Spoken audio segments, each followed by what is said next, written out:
ಎಲ್ಲರಿಗೂ ನಮಸ್ಕಾರ. ನಾನು ಡಾಕ್ಟರ್ ಶಾಲಿನಿ, ನಿಮ್ಮ ಮಕ್ಕಳ ತಜ್ಞೆ.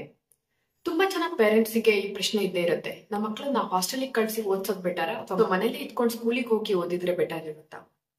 ಹಾಸ್ಟೆಲಿಗೆ ಕಳಿಸ್ಲಿಕ್ಕೆ ಸರಿಯಾದ ಏಜ್ ಏನು?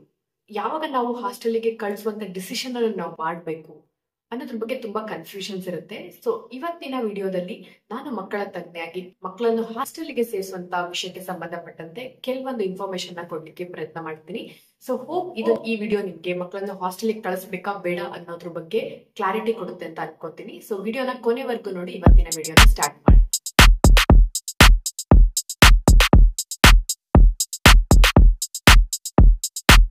ಈ ವಿಡಿಯೋನ ಸ್ಟಾರ್ಟ್ ಮಾಡೋದಕ್ಕಿಂತ ಮುಂಚೆ ಒಂದ್ ವಿಷಯ ಹೇಳ್ತೀನಿ. ಎಲ್ಲಾ ಮಕ್ಕಳು ಕೂಡ ತುಂಬಾ ಡಿಫ್ರೆಂಟ್.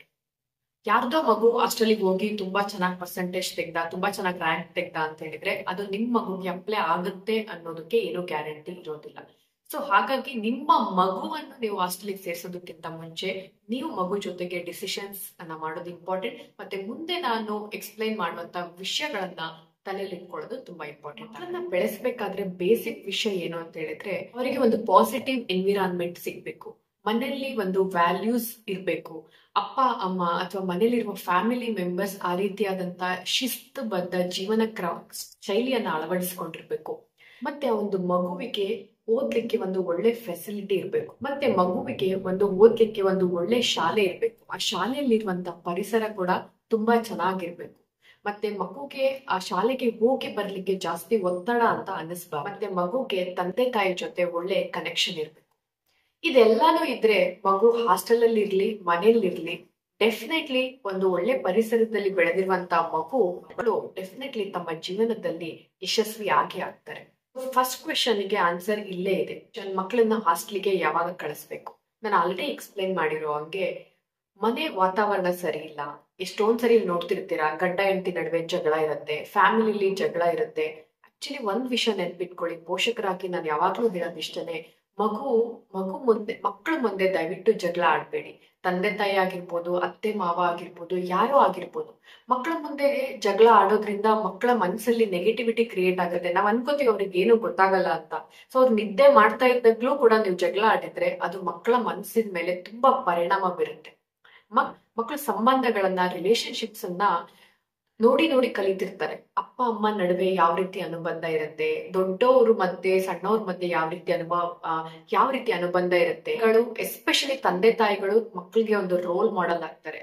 ನೀವ್ ಯಾವ ರೀತಿ ದೊಡ್ಡವ್ರ ಜೊತೆ ಮಾತಾಡ್ತಿದ್ದೀರಾ, ಎಷ್ಟು ರೆಸ್ಪೆಕ್ಟ್ಫುಲ್ ಆಗಿ ಮಾತಾಡ್ತಿರ್ತೀರಾ, ಅದು ತುಂಬಾ ಇಂಪಾರ್ಟೆಂಟ್ ಆಗಿರುತ್ತೆ. ಅಟ್ಲೀಸ್ಟ್ ನೀವು ಇವತ್ತಿನವರೆಗೂ ಚೇಂಜ್ ಆಗಿಲ್ಲ ಅಂದ್ರೂ ಪರವಾಗಿಲ್ಲ, ಆದ್ರೆ ಒಂದ್ ಮಗುಗೆ ಜನ್ಮ ಕೊಟ್ಟಿದ್ದೀರಾ ಅಂತ ಹೇಳಿದ್ರೆ ನಿಮ್ ಜೀವನ ನೀವು ಬದಲಾಯಿಸ್ಕೊಂಡ್ಲೇಬೇಕು. ಭವಿಷ್ಯ ನಿಮ್ಮ ಮನೆಯಿಂದ ಸ್ಟಾರ್ಟ್ ಆಗುತ್ತೆ. ಎಷ್ಟೊಂದ್ಸರಿ ನಾನು ನೋಡಿದ್ದೀನಿ, ಇವನ್ ಒಪ್ಪಡಿಯಲ್ಲಿ ಬಂದಾಗ್ಲೂ ಹೋಗಲೋ ಬಾರೋ ಈ ರೀತಿ ಒಂಥರ ರಫ್ ಆಗಿ ಮಕ್ಕಳನ್ನ ಮಾತಾಡಿಸ್ತಿರ್ತಾರೆ. ನಿಜವಾಗ್ಲೂ ನಂಗೆ ತುಂಬಾ ಬೇಜಾರಾಗುತ್ತೆ. ಕೆಲವೊಂದ್ಸರಿ ಅದನ್ನ ಆ ಟೈಮಲ್ಲಿ ಹೈಲೈಟ್ ಮಾಡ್ಲಿಕ್ಕೆ ಆಗಲ್ಲ, ಯಾಕೆಂದ್ರೆ ಈ ವಿಡಿಯೋಗಳ ಮೂಲಕ ನಾನು ಅದ್ರ ಬಗ್ಗೆ ತಿಳುವಳಿಕೆ ಮೂಡಿಸ್ಬೇಕು ಅನ್ನೋದೇ ನನ್ನ ಉದ್ದೇಶ. ಬೇರೆಯವರು ಕೂಡ ಅವ್ರಿಗೆ ಆ ರೀತಿ ಮಾತಾಡ್ಸ್ಲಿಕ್ಕೆ ದಯವಿಟ್ಟು ಅವಕಾಶನ ಕೊಡ್ಬೇಡಿ. ಇದರಿಂದ ಮಕ್ಕಳಿಗೆ ಕಾನ್ಫಿಡೆನ್ಸ್ ಲೋ ಆಗುತ್ತೆ. ನೀವು ಮಕ್ಕಳಿಗೆ ರೆಸ್ಪೆಕ್ಟ್ಫುಲ್ ಆಗಿ ಮಾತಾಡ್ಸಿದಷ್ಟು ಮಕ್ಕಳ ಕಾನ್ಫಿಡೆನ್ಸ್ ತುಂಬಾ ಚೆನ್ನಾಗಿರುತ್ತೆ. ಅವರು ಕೂಡ ಅದೇ ರೀತಿ ಕಲಿತಾರೆ, ಅವರು ಕೂಡ ಬೇರೆಯವ್ರ ಜೊತೆ ಅದೇ ರೀತಿ ಮಾತಾಡ್ತಾರೆ. ಸೊ ಹಾಗಾಗಿ ಮಕ್ಕಳ ಮನೆಯಲ್ಲಿ ಪಾಸಿಟಿವ್ ಎನ್ವಿರಾನ್ಮೆಂಟ್ ಇಲ್ಲ, ಮಕ್ಕಳು ಬೇರೆ ಏನೇನೋ ಕೆಟ್ಟ ಅಭ್ಯಾಸಗಳನ್ನ ಕಲಿತಾ ಇದ್ದಾರೆ, ಯಾವ ರೀತಿ ಮಾತಾಡ್ಬೇಕು ಅಂತ ಗೊತ್ತಾಗ್ತಾ ಇಲ್ಲ, ಆ ರೀತಿ ಎನ್ವಿರಾನ್ಮೆಂಟ್ ಇದೆ. ಮತ್ತೆ ಒಂದು ಒಳ್ಳೆ ಫೆಸಿಲಿಟಿ ಇಲ್ಲ. ನೀವು ಇರುವಂತ ಒಂದು ಪ್ಲೇಸ್ ರಿಮೋಟ್ ಪ್ಲೇಸ್ ಆಗಿದ್ರೆ, ಹಳ್ಳಿ ಆಗಿದ್ರೆ, ಅಲ್ಲಿ ಒಂದು ಒಳ್ಳೆ ಸ್ಕೂಲಿನ ವ್ಯವಸ್ಥೆ ಇಲ್ಲದೆ ಇದ್ರೆ, ಅಥವಾ ಮಗು ಒಂದ್ ಸ್ಕೂಲಿಗೆ ಹೋಗಿ ಬರ್ಬೇಕು ಅಂದ್ರೆ 1 or 2 hours ಎಲ್ಲ ಟ್ರಾವೆಲ್ ಮಾಡ್ಬೇಕು ಅನ್ನೋಂತ ಪರಿಸ್ಥಿತಿಗಳಿದ್ರೆ ಒಂದು ಮಗುವಿಗೆ ಹಾಸ್ಟೆಲ್ಗೆ ಸೇರ್ಸೋದು ಪ್ರಯೋಜನಕಾರಿಯಾಗಿರುತ್ತೆ. ಆ ವಯಸ್ಸಿಗೆ ನಾವು ಹಾಸ್ಟೆಲ್ಗೆ ಹಾಕ್ಬೇಕು. ಮಕ್ಳಿಗೆ ಯಾವ್ದೋ ಇದೆಲ್ಲ ಪ್ರಾಬ್ಲಮ್ಸ್ ಇದ್ರೂ ಕೂಡ ಮಕ್ಳನ್ನ ಹಾಸ್ಟೆಲ್ಗೆ ಸೇರ್ಸ್ಲಿಕ್ಕೆ ಅಂತ ಒಂದು ಇಂಪಾರ್ಟೆಂಟ್ ಏಜ್ ಇರುತ್ತೆ. ನೀವು ನೋಟಿಸ್ ಮಾಡಿದ್ರೆ ಈ ನವೋದಯ ಅಥವಾ ಮುರಾರ್ಜಿ ಶಾಲೆಗಳೆಲ್ಲ ಯಾವಾಗಿಂದ ಅವ್ರ ಅಡ್ಮಿಷನ್ಸ್ ತಗೋತಾರೆ? ಯೂಶಲಿ 11 ವರ್ಷ ಆದ್ಮೇಲೆ ಅಡ್ಮಿಷನ್ಸ್ ತಗೋತಾರೆ. ಅಂದ್ರೆ 5ನೇ ಕ್ಲಾಸಿಂದ ಅವ್ರ ಅಡ್ಮಿಷನ್ಸ್ ಅನ್ನ ತಗೊಳ್ತಾರೆ. ಯಾಕೆ ಈ ಏಜ್ ಅಲ್ಲಿ ಅಂತ ಹೇಳಿದ್ರೆ, ಈ ಟೈಮಲ್ಲಿ ಮಗು ತನ್ನ ಎಲ್ಲಾ ಕೆಲಸಗಳನ್ನ ಮಾಡ್ಕೊಳ್ಳೋಷ್ಟು ಎಬಿಲಿಟಿ ಹೊಂದಿರುತ್ತೆ. ಅಂದ್ರೆ ತನ್ನ ಸ್ನಾನ ಮಾಡ್ಕೊಳ್ಳೋದಾಗಿರ್ಬೋದು, ಬ್ರಷ್ ಮಾಡೋದು, ಊಟ ಮಾಡೋದು, ಅಥವಾ ತನ್ನ ಬಟ್ಟೆಗಳನ್ನ ತಾನು ಹಾಕೊಳ್ಳೋದು, ಅಥವಾ ಸ್ಕೂಲ್ ಬ್ಯಾಗ್ಸ್ ಅನ್ನ ಪ್ಯಾಕ್ ಮಾಡ್ಕೊಳ್ಳೋದು, ಇದೆಲ್ಲಾನು ಕೂಡ ತುಂಬಾ ಇಂಪಾರ್ಟೆಂಟ್ ಆಗಿರುತ್ತೆ. ಇನ್ನೊಂದು ವಿಷಯ, ಈ ಮಕ್ಕಳನ್ನ 10-11 ವರ್ಷಕ್ಕೆ ರೆಗ್ಯುಲರ್ ಏಜ್ ಮಕ್ಕಳನ್ನ ಇಂಡಿಪೆಂಡೆಂಟ್ ಮಾಡ್ಲಿಕ್ಕೆ. ಈ ಶಾಲೆಗಳಲ್ಲಿ ಇನ್ನ ಕೂಡ ಮಕ್ಕಳಿಗೆ ತಿನ್ನಿಸ್ತಾನೆ ಇರ್ತಾರೆ, ಮಕ್ಕಳು ಸ್ಕೂಲ್ ಬ್ಯಾಗ್ಸ್ ನ ಪ್ಯಾಕ್ ಮಾಡ್ತಾನೆ ಇರ್ತಾರೆ. ಇನ್ನೊಂದು ವಿಷಯ ಹೇಳ್ತೀನಿ, ಮಕ್ಕಳನ್ನ ಆದಷ್ಟು ಇಂಡಿಪೆಂಡೆಂಟ್ ಮಾಡಿ. ಎಲ್ಲಿವರೆಗೂ ಇಂಡಿಪೆಂಡೆಂಟ್ ಮಾಡೋದಿಲ್ಲ, ಇವನ್ ಮನೇಲಿ ಇದ್ರೂ ಅಷ್ಟೇನೆ, ಮಕ್ಕಳಿಗೆ ತುಂಬಾ ಪ್ರತಿಯೊಂದು ಮಿನಿಟ್ ಅವ್ರಿಗೆ ಎಲ್ಲಾ ಕೆಲಸಗಳನ್ನ ಮಾಡ್ಕೊಡ್ಬೇಡಿ. ಯಾವ ಮಗು ಇಂಡಿಪೆಂಡೆಂಟ್ ಆಗಿರುತ್ತೆ ಆ ಮಗುದ ಕಾನ್ಫಿಡೆನ್ಸ್ ತುಂಬಾ ಚೆನ್ನಾಗಿರುತ್ತೆ, ಮತ್ತೆ ಸೆಲ್ಫ್ ರೆಸ್ಪೆಕ್ಟ್ ಆ ಮಕ್ಕಳಿಗೆ ತುಂಬಾ ಜಾಸ್ತಿ ಇರುತ್ತೆ. ಸೊ ಹಾಗಾಗಿ ಒಂದ್ ಮಗು ಆಲ್ರೆಡಿ ಇಂಡಿಪೆಂಡೆಂಟ್ ಆಗಿದೆ ಅಥವಾ ಈ ರೀತಿ ಏನೇ ಸಮಸ್ಯೆಗಳಿದ್ರು ಮಕ್ಕಳನ್ನ ನೀವು ಹಾಸ್ಟೆಲ್ಗೆ ಸೇರಿಸುವಂತ ನಿರ್ಧಾರನ ಮಾಡಬಹುದು. ಆದ್ರೆ ನಿರ್ಧಾರ ಮಾಡೋದಕ್ಕಿಂತ ಮುಂಚೆ ನಿಮ್ಮ ಮಗುವಿನ ಜೊತೆ ಒಂದ್ಸರಿ ಡಿಸ್ಕಷನ್ ಮಾಡೋದು ತುಂಬಾ ಇಂಪಾರ್ಟೆಂಟ್ ಆಗತ್ತೆ. ಸೊ ಮಕ್ಕಳನ್ನ ಏನ್ ಕೇಳೋದು, ಪರವಾಗಿಲ್ಲ ನಾವೇ ಹಾಕ್ಬಿಡ್ತೀವಿ, ಮಗುದು ಏನೇ ಹೇಳಿದ್ರು ನಮ್ಮ ಮೇಲೆ ಡಿಪೆಂಡ್ ಇರುತ್ತೆ ಅಂತ ಮಾತ್ರ ಹೇಳ್ಬೇಡಿ, ಅಂತ ಮಾತ್ರ ಅನ್ಕೋಬೇಡಿ. ಆಲ್ರೆಡಿ 10 ವರ್ಷ 11 ವರ್ಷ ಅಂದ್ರೆ ಅವ್ರ ಅಡೋಲಸೆಂಟ್ ಅಥವಾ ಪ್ರೌಢಾವಸ್ಥೆಗೆ ಬಂದಿರುವಂತ ಮಕ್ಕಳಾಗಿರ್ತಾರೆ. ಅವ್ರ ಜೊತೆ ಕುತ್ಕೊಂಡು ಒಂದ್ ನಿರ್ಧಾರ ತಗೊಳ್ಳೋದು ಕೂಡ ತುಂಬಾ ಇಂಪಾರ್ಟೆಂಟ್ ಆಗುತ್ತೆ. ಸೊ ಮಕ್ಕಳನ್ನ ಹಾಸ್ಟೆಲ್ಗೆ ಸೇರ್ಸೋದ್ರಿಂದ ಏನೇನೆಲ್ಲ ಪ್ರಯೋಜನಗಳಾಗುತ್ತೆ. ಮೊದಲನೇದಾಗಿ ಮಕ್ಕಳು ಸೆಲ್ಫ್ ಡಿಪೆಂಡೆನ್ಸಿನ ಕಲಿತಾರೆ. ಮತ್ತೆ ಒಂದು ಒಳ್ಳೆ ಹಾಸ್ಟೆಲ್ ಅಥವಾ ಒಂದು ಒಳ್ಳೆ ಬೋರ್ಡಿಂಗ್ ಸ್ಕೂಲ್ ಇದ್ರೆ ಶಿಸ್ತುಬದ್ಧ ಜೀವನವನ್ನ ಅವರು ಅಳವಡಿಸ್ಕೊತಾರೆ. ಸೊ ಮಕ್ಕಳನ್ನ ಹಾಸ್ಟೆಲ್ ಅಥವಾ ಬೋರ್ಡಿಂಗ್ ಸ್ಕೂಲ್ಗಳನ್ನ ಸೆಲೆಕ್ಟ್ ಮಾಡೋದಕ್ಕಿಂತ ಮುಂಚೆ ಆ ಸ್ಕೂಲ್ ಬಗ್ಗೆ ದಯವಿಟ್ಟು ಎನ್ಕ್ವೈರ್ ಮಾಡಿ. ಬರೀ ಪರ್ಸೆಂಟೇಜ್ ನೋಡ್ಬಿಟ್ಟು ಅವರ ಇಷ್ಟು ಮಾರ್ಕ್ಸ್ ತೆಗೆದಿದ್ದಾರೆ, ಇಷ್ಟು ರ್ಯಾಂಕ್ಸ್ ತೆಗೆದಿದ್ದಾರೆ ಅನ್ನೋದ್ರ ಮೇಲೆ ಡೆಫಿನೆಟ್ಲಿ ಮಕ್ಕಳನ್ನ ಅಲ್ಲಿಗೆ ಹಾಕ್ಬೇಡಿ.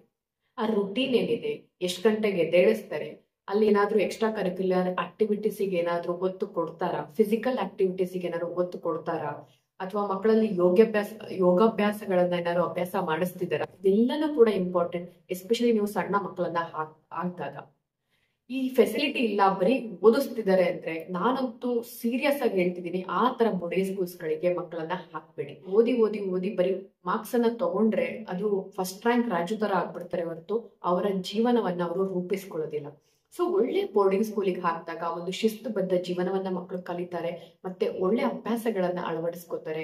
ಫ್ರೆಂಡ್ಸ್ ಜೊತೆ ಇರೋದನ್ನ ಅಥವಾ ಇರೋ ಮಕ್ಕಳ ಜೊತೆ ಹೊಂದಿಕೊಳ್ಳೋದು ಹೇಗೆ, ಅಡ್ಜಸ್ಟ್ಮೆಂಟ್ ಗಳನ್ನ ಕಲಿತಾರೆ. ಮತ್ತೆ ಹೆಚ್ಚು ಬೇರೆ ಏನು ಅವರಿಗೆ ಡಿಸ್ಟ್ರಾಕ್ಷನ್ಸ್ ಇಲ್ಲದೆ ಇರೋದ್ರಿಂದ ಈಗಿನ ಟೈಮಲ್ಲಂತೂ ಎಲ್ಲಾ ಮಕ್ಕಳು ಫೋನ್ ಇಟ್ಕೋತಾರೆ. ಆ ತರ ಡಿಸ್ಟ್ರಾಕ್ಷನ್ಸ್ ಇಂದ ಮಕ್ಕಳು ಹೊರಗಡೆ ಬರ್ತಾರೆ, ಅವರ ಓದಿನ ಬಗ್ಗೆ ಚೆನ್ನಾಗಿ ಫೋಕಸ್ ಮಾಡ್ತಾರೆ, ಅವರ ಪರ್ಫಾರ್ಮೆನ್ಸ್ ಕೂಡ ಚೆನ್ನಾಗಿ ಆಗ್ಲಿಕ್ಕೆ ಹೆಲ್ಪ್ ಆಗುತ್ತೆ. ಒಂದು ಒಳ್ಳೆ ಬೋರ್ಡಿಂಗ್ ಸ್ಕೂಲಿಗೆ ಸೇರಿಸುವಂತ ಒಂದು ಪ್ರಯೋಜನಗಳು. ಮಕ್ಕಳನ್ನ ನೀವು ಬೋರ್ಡಿಂಗ್ ಸ್ಕೂಲಿಗೆ ಹಾಕಿದ್ದೀರಾ ಅಂತ ಹೇಳಿದ್ರೆ ನಿಮ್ಮ ರೆಸ್ಪಾನ್ಸಿಬಿಲಿಟಿ ಡೆಫಿನೆಟ್ಲಿ ಜಾಸ್ತಿ ಆಗಿರುತ್ತೆ ಹೊರತು ಕಮ್ಮಿ ಅಂತೂ ಆಗೋದಿಲ್ಲ. ಮಕ್ಕಳನ್ನ ನಿಯಮಿತವಾಗಿ ಹೋಗಿ ಭೇಟಿ ಮಾಡೋದು, ಅವ್ರ ಫೋನ್ ಮಾಡಿದಾಗ್ಲೂ ಅಷ್ಟೇನೆ, ಎಷ್ಟು ಓದ್ಕೊಂಡೆ, ಎಷ್ಟು ಮಾರ್ಕ್ಸ್ ಬಂತು, ಅವ್ರೆಷ್ಟು ತೆಗೆದ್ರು ಇವ್ರೆಷ್ಟು ತೆಗೆದ್ರು ಅಂತ ದಯವಿಟ್ಟು ಕಂಪ್ಯಾರಿಸನ್ ಮಾಡ್ಬೇಡಿ. ಆ ಮಗುಗೆ ನಿಮ್ಮಿಂದ ಬೇಕಾಗ್ತಿರೋದು ಚೆನ್ನಾಗಿ ಓದ್ಕೊಂಡ್ಯಾ, ಊಟ ಮಾಡಿದ್ಯಾ, ಆರಾಮಾಗಿದ್ಯಾ ಅನ್ನುವಂತಹ ಮಾತುಗಳು. ತುಂಬಾ ಜನ ಪೇರೆಂಟ್ಸ್ ನಾವು ದುಡ್ಡು ಖರ್ಚು ಮಾಡಿ ಅಷ್ಟೊಂದು ಹಾಕಿದೀವಿ, ಅಷ್ಟು ದೂರ ಹಾಕಿದೀವಿ, ನೀನು ಓದು ಅಂತ ಪ್ರೆಷರ್ ಕೊಟ್ಟಾಗ ಡೆಫಿನೆಟ್ಲಿ ಆ ಮಗು ಚೆನ್ನಾಗಿ ಪರ್ಫಾರ್ಮ್ ಮಾಡೋದಿಲ್ಲ, ಮತ್ತೆ ಇನ್ನಷ್ಟು ಮಾನಸಿಕವಾಗಿ ಕುಗ್ಗುತ್ತೆ ಹೊರತು ನೀವೇನ್ ಇಂಟೆನ್ಷನ್ ಇಂದ ಹಾಕಿರ್ತೀರ ನೋಡಿ, ನಮ್ಮ ಮಗು ಚೆನ್ನಾಗಿರ್ಬೇಕು, ಹಾಸ್ಟೆಲ್ಗೆ ಹೋದ್ರೆ ಒಂದು ಭವಿಷ್ಯ ಚೆನ್ನಾಗಿರುತ್ತೆ ಅಂತ, ಆ ರೀತಿ ಆಗೋದಿಲ್ಲ. ಸೊ ಹಾಗಾಗಿ ಮಕ್ಕಳನ್ನ ಒಂದು ಫೋನ್ ಕಾಲಲ್ಲಿ ಮಾತಾಡಿದಾಗ್ಲೂ ಅಷ್ಟೇನೆ, ನೀವು ಭೇಟಿ ಮಾಡಕ್ ಹೋದಾಗ್ಲೂ ಅಷ್ಟೇನೆ, ಮಕ್ಕಳನ್ನ ತುಂಬಾ ಪ್ರೀತಿಯಿಂದ ಮಾತಾಡಿಸಿ, ತುಂಬಾ ಪ್ರೀತಿಯಿಂದ ನೋಡ್ಕೊಳ್ಳಿ. ಮತ್ತೆ ಅವರ ಒಂದು ಫ್ರೆಂಡ್ ಸರ್ಕಲ್ ಯಾವ ರೀತಿ ಇದೆ, ಅವರ ಟೀಚರ್ಸ್ ಯಾವ ರೀತಿ ಇದ್ದಾರೆ, ಅವ್ರ ಸರೌಂಡಿಂಗ್ಸ್ ಯಾವ ರೀತಿ ಇದ್ದಾರೆ ಅನ್ನೋದ್ರ ಬಗ್ಗೆನೂ ನೀವು ಗಮನ ಕೊಡೋದು ತುಂಬಾ ಇಂಪಾರ್ಟೆಂಟ್ ಆಗುತ್ತೆ. ಬೈ ಚಾನ್ಸ್ ಏನಾದ್ರು ಮಗು ಹೊಂದ್ಕೊಳ್ತಾ ಇಲ್ಲ, ಮಗು ಮಾನಸಿಕವಾಗಿ ಕುಗ್ತಾ ಇದೆ ಅಂತ ಹೇಳಿದ್ರೆ ಡೆಫಿನೆಟ್ಲಿ ಮಕ್ಕಳನ್ನ ಪರಿಸರದಿಂದ ಹೊರಗೆ ತರೋದು ಕೂಡ ತುಂಬಾ ಇಂಪಾರ್ಟೆಂಟ್ ಆಗುತ್ತೆ. ಸ್ವಲ್ಪ ಟ್ರೈ ಮಾಡಿ, ಓಕೆ, ಒಂದ್ ಸ್ವಲ್ಪ ಅಡ್ಜಸ್ಟ್ಮೆಂಟ್ಗೆ ಅಂತ 1-2 months 3 months ಬಿಟ್ಟು ನೋಡಿ, ಮ್ಯಾಕ್ಸಿಮಮ್ 1 year ಬಿಟ್ಟು ನೋಡಿ. ಅದಾದ್ಮೇಲೆ ಕೂಡ ಮಕ್ಕಳು ಅಡ್ಜಸ್ಟ್ ಆಗ್ತಿಲ್ಲ ಅಂತ ಹೇಳಿದ್ರೆ ನಿಮಗೆ ಸಿನ್ಸಿಯರ್ ಆಗಿ ರಿಕ್ವೆಸ್ಟ್ ಮಾಡೋದಿಷ್ಟೇನೆ, ಮಕ್ಕಳನ್ನ ಮತ್ತೆ ಅದೇ ಪರಿಸರದಲ್ಲಿ ಬಿಡಬೇಡಿ. ಇದರಿಂದ ಏನಾಗ್ತಾ ಹೋಗುತ್ತೆ ಅಂದ್ರೆ ಮಕ್ಕಳು ನಿಮ್ ಜೊತೆ ಶೇರ್ ಮಾಡೋದನ್ನ ಸ್ಟಾಪ್ ಮಾಡ್ತಾರೆ, ಮಕ್ಕಳ ಕಮ್ಯುನಿಕೇಶನ್ ಕಮ್ಮಿ ಆಗ್ತಾ ಬರುತ್ತೆ, ಮಕ್ಕಳು ಇಂಟ್ರೋವರ್ಟ್ ಆಗ್ಬಿಡ್ತಾರೆ, ಡಿಪ್ರೆಷನ್ಗೆ ಜಾರ್ತಾರೆ. ಮತ್ತೆ ಮುಂದೆ ಅವರ ಭವಿಷ್ಯದಲ್ಲಿ ಅವರ ಸಂಬಂಧಗಳಲ್ಲೂ ಕೂಡ ಅಫೆಕ್ಟ್ ಆಗುತ್ತೆ, ಮತ್ತೆ ಅವರ ಭವಿಷ್ಯಕ್ಕೂ ಕೂಡ ಇದು ಅಫೆಕ್ಟ್ ಆಗುತ್ತೆ. ಅವ್ರಿಗೆ ಏನೋ ಒಂಥರ ಸ್ಟ್ರೆಸ್ಫುಲ್ ಸಿಚುವೇಶನ್ಸ್ ಅಂತ ಅನ್ಸ್ಬಿಡುತ್ತೆ.